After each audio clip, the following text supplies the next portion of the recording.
cylindrical wire. This is a cylindrical wire of radius a. इसका radius a दिया हुआ है. The figure shows that the cylindrical wire with the radius of a carrying a current I. Current क्या flow रहा है I. The current density. समझा था current density क्या है?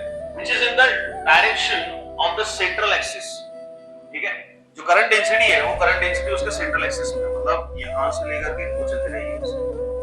So this is current density, मतलब central axis. So you consider this is central axis. ठीक है, which is in the direction in the central axis of the wire varies linearly. अब यहां से ये जो इसके सेंट्रल एक्सिस है, so this is varies linearly like this. ऐसे ये टर्म समझना जरूरी हो जाएगा. So this is varies like this. Central axis से फैल रही है वो. That's called as varies linearly. Axis wire varies linearly with a radius distance. इसलिए देखो radius distance है. Clear? R from the axis according to the relation J is equals to J naught R divided by A. Where J is a linear current density. J क्या है आपका current density.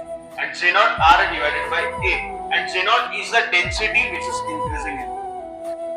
This is current density. J is your current density is equals to your J naught R divided by R. R तो वैसी radius है जहाँ तक वो फैल रही है, और A उसका पूरा डायमीटर है, उसका रेडियस.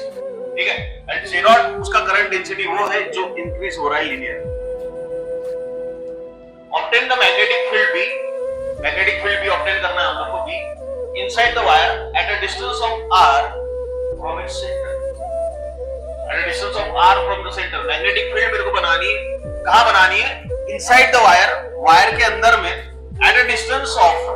कितना डिस्टेंस पे? R. कहाँ से? From its center. ठीक. अब अगर क्वेश्चन आपको थोड़ा सा समझ में आ गया होगा तो देखो बोल क्या रहा है. ये आपके पास में एक सिलेंडर दिया गया है जिसकी रेडियस है A, कैरिंग करंट I. इतना तो है. The current density. ठीक है. अब करंट डेंसिटी होती क्या चीज है वो समझा दो पहले. करंट डेंसिटी जनरल तौर पे यहां पे भी J से डिनोट किया हुआ है, हम लोग भी J से डिनोट करते हैं उसको जनरल तौर से J. Current density J. कोई भी मेटल से जितना करंट दौड़ रहा है per unit cross section area, per unit area या per unit cross section area, that is called as current density.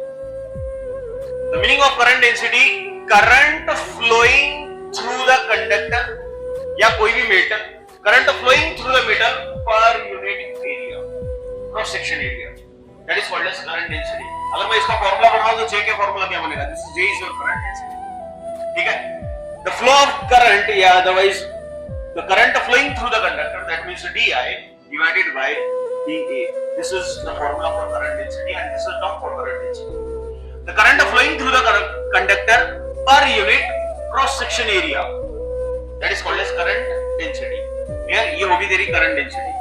So this is J is your current density and the formula for current density, current flowing through the conductor per unit cross section area of the conductor. या कोई भी metal जो metal में से current flow हो रहा है, so that is called as current density.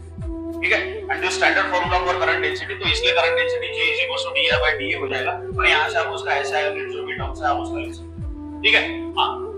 Carrying a current है, the current density which is in the direction of central axis. अब करंट की डेंसिटी, करंट की डायरेक्शन दी है, current density in which in the direction of a central axis. The meaning of central axis, अब मैं ये आपको इस direction से नजर आ रहा है, एक व्यू भी ये नजर आ रहा है. हम लोग ये पूरे कंडक्टर को मैं ऐसे करता हूं. ठीक है, ये कंडक्टर आपको लेंथ में नजर आ रहा है ना, मैं इसको क्या कर देता हूं, ये आपका कंडक्टर कुछ ऐसे नजर आ रहा है, हम लोग इसको ऐसा घुमा दें. और जब मैं इसको घुमाऊंगा तो ये जो पोर्शन है, ये पोर्शन हमारे को फ्रंट व्यू में नजर आएगा. ठीक है, अब जब अगर ये फ्रंट व्यू में नजर आएगा तो देखो हमारी डायग्राम कुछ ऐसे बनेगी. सो दिस इज योर कंडक्टर. ठीक है, ये तुम्हारी सेंट्रल एक्सिस जो यहां से सीधे अंदर भाग रही है. अब हम लोग ने क्या कर दिया, इसको ऐसे घुमा दिया, और जैसे मैं इसको घुमा दिया तो आप जब फ्रंट से देखेंगे, so that is called your front view. तो फ्रंट व्यू में आपको ये आपका सेंटर नजर आएगा, so that is O.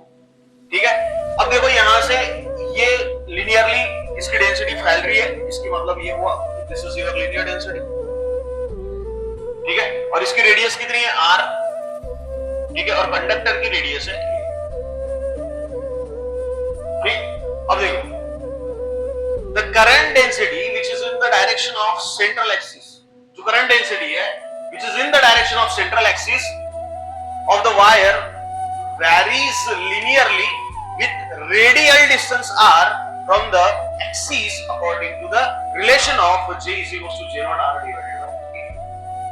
Simple. इसका मतलब क्या है कि जैसे ही यहां से सेंट्रल एक्सिस से लीनियर डेंसिटी क्या हो रही है, लीनियर डेंसिटी सबसे पहले तो इसके अलोंग द एक्सिस जा रही है, और अलोंग द एक्सिस जाने के बाद में ये चीज जो अलोंग द एक्सिस जा रही है उसकी लीनियर डेंसिटी वो सेंट्रल एक्सिस से फैल रही है at the radial distance of r।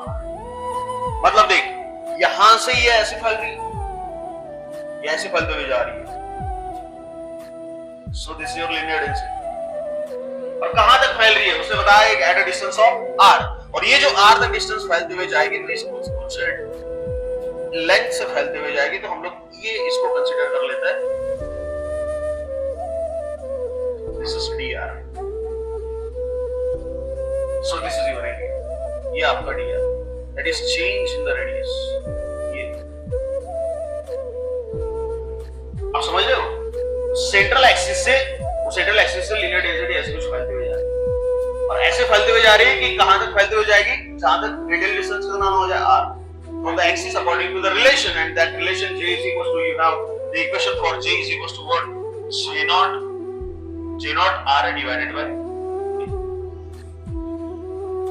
ठीक, and the formula for linear density current density j is equals to, what is the equation for j is equals to di divided by da according to the standard definition of current density, current flowing through the conductor divided by cross section area, या with respect to the per unit area of the conductor, so that is called as current density। ठीक है, अब देखिए यहां से concept समझ में आ गया। अगर कंसेप्ट में समझ में आ गया तो यहां से देख सेंट्रल एक्सिस से इसकी करंट डेंसिटी फैल रही है, तो सबसे पहले इसकी करंट डेंसिटी कहां थी, इसकी करंट डेंसिटी उसकी सेंट्रल एक्सिस पे, it is only at the central axis. ठीक है, फिर उसके बाद में क्या बोला उसने, this current density is increases linearly, ठीक है, या वेरीज लिनियरली, वेरी हो रही है लिनियरली, ठीक है, विद द रेडियल डिस्टेंस के साथ में वेरी हो रही है। सो इट मींस कि उसकी लीनियर डेंसिटी अगर ऐसी आप इसका सेंट्रल एक्सिस पकड़ो तो यहां से ऐसी ही फैलती हुई जा रही है, और कहां तक फैलेगी, जहां तक डिस्टेंस कितना ना हो जाए r from the axis according to the relation, and that relation is equal to j naught r divided by a। ठीक है, and we have the equation for j is equals to di divided by da, and this is the relation of current density. ठीक है, अगर मैं यहां से di बना लूं तो di क्या हो जाएगा, j into क्लियर। हां, अब देख लो दिस इज di, अब मैं यहां j का वैल्यू पुट कर देता हूं, we have the value of j naught r divided by a, and this is your da। What is da, change in the area, what is da, change in the area. अब change in the area अगर मेरे को लेना है तो देख da क्या होगा, चेंज इन द एरिया एक पर्टिकुलर पॉइंट से ऐसे इंक्रीज होते हुए जा रही है, तो एरिया का फॉर्मूला तो लेंथ इनटू डिस्टेंस भी कह सकते हैं हम लोग, what is the formula for area, length into distance. अगर हम लोग ले यहां से लेंथ इनटू डिस्टेंस, तो लेंथ इनटू डिस्टेंस, तो डिस्टेंस क्या ले रहे हैं हम लोग यहाँ पे dr, तो फैलता हुआ जा रहा है, क्लियर। और ये जो dr तेरा फैलता हुआ जा रहा है तो ये अकॉर्डिंग टू इस लेंथ फैलते हुए जा रहा है, और लेंथ क्या है तेरा, सर्कल, अरे सर्कल है ना, दिस इज dr। अगर मैं dA का इक्वेशन बना तो dA का इक्वेशन क्या बनेगा, length into distance, and distance is your consider as dr। अगर मैंने इसके डिस्टेंस को कंसीडर कर लिया dr तो ये आ गया। अब लेंथ देखिए इसकी क्या सर्कल में आ रही है, और लेंथ ऑफ द सर्कल कितना होता है, 2 पाई, समझ में आ रहा है। ठीक है, तो ये dA कितना हो गया, so dA is equals to 2 pi r into, clear. So now put the value of dA in above equation, so we get the di, so di is equals to, देखा क्या, सो di क्या आ जाएगा, this is j naught r divided by a, and the value of dA it's a 2 pi r into dr। Equation समझ में आ रही है, ठीक है। अगेन सामने चलते, so again this is di, so di is equals to j naught r, and this is again r, so it is r square। ठीक है, तो मान लीजिए इसको पहले 2 pi ले लेता हूं, ठीक है, 2 pi j naught r square divided by a into, clear. हाँ, अब देख यहां से ये सारी चीजें इंक्रीज होते हुए जा रही है, एक ही कंसेप्ट है, बाकी कुछ नहीं है, बस थोड़ा सा उसको दिमाग लगा के हम लोग उसको सॉल्व करेंगे। अब यहां से मेरे को निकालना है मैग्नेटिक फील्ड, क्या निकालना है अभी, मैग्नेटिक फील्ड। अब तो यहां तक तो सभी को क्लियर हो गया कि according to the relation of J is equal to J naught R divided by, obtain the magnetic field B, magnetic field B निकालनी है, कहां निकालनी है, at the centre, at the sorry B inside the wire, wire के अंदर में at a distance of r from its centre. अच्छा, ये सेंट्रल एक्सिस का जो linear density sorry current density है वो इंक्रीज का सेंटर से हो रही है, तो increase value it is increases linearly, है ना, तो इट इज इंक्रीजेस लीनियरली। तो अगर मेरे को मैग्नेटिक फील्ड निकालनी है तो मैं यहाँ यूज कर लो एम्पियर सर्किट लॉ, है ना। So according to the ampere circuit law, according to ampere circuit law, so what is your ampere circuit law? What is the Ampere circuit law? It's a line integral of PdL is equals to so mu naught into I net। अरे होता है क्या? अरे होता है क्या? ठीक है, अब देखिए B निकालनी मेरे को, अरे B निकालना है ना, तो B बाहर आ जाएगा integration. So it's a line integral of dl is equals to mu naught and this is your I net। Clear? हाँ, dl क्या हो जाएगा तेरा? 2 पाई r। dl कितना होगा? So B is equals to कितना? B into 2 pi r is equals to mu naught into, क्या बात समझ में आ रही है? ठीक है, मैग्नेटिक फील्ड निकालनी तो एम्पियर सर्किट लॉ यूज करना पड़ेगा या अदरवाइज बायर्स लॉ यूज करो। बट एम्पियर सर्किट लॉ हम लोग इसलिए यूज करेंगे बिकॉज़ यहां से एक लीनियरली इंक्रीज हो रहा है। ठीक है, तो देखिए यहां से 2 pi r mu naught I net। अब यहां से फिर से मेरे को I net लेना पड़ेगा। I net क्या होगा? I net क्या होगा? This is your di। ये क्या है आपका? जो करंट डेंसिटी के हिसाब से चेंज हो रहा है। di is a current which is changing according to the current density। तो अगर मैं I net ले लूं तो क्या it is integration of di, और मैं I net ले लूं तो क्या हो जाएगा? इंटीग्रेशन ऑफ, और इसकी अगर मैं di ले लूं तो di कहां से लीनियरली इंक्रीज हो रहा है? क्या सेंट्रल एक्सिस, और सेंट्रल एक्सिस पे अगर उसकी लेंथ अगर मान ले 0 तो क्या कहां तक जा रहा है वो? r तक। समझाए कैसे लिया हुआ? So I net is equals to integration of 0 to r। 0 to r किस लिए? क्योंकि कहां से चालू हो रहा है? Central axis. कहां तक लेना है मेरे को? r तक लेना है, इसलिए starts from 0 ends at, and why it is a di? Because this is a change in the current according to the current density and this is your I net। Clear? And we have the equation of di, so I put the value of di, so the your I net becomes, I net is equals to integration of 0 to r, and equation for di it's a 2 pi J naught r square dr divided by,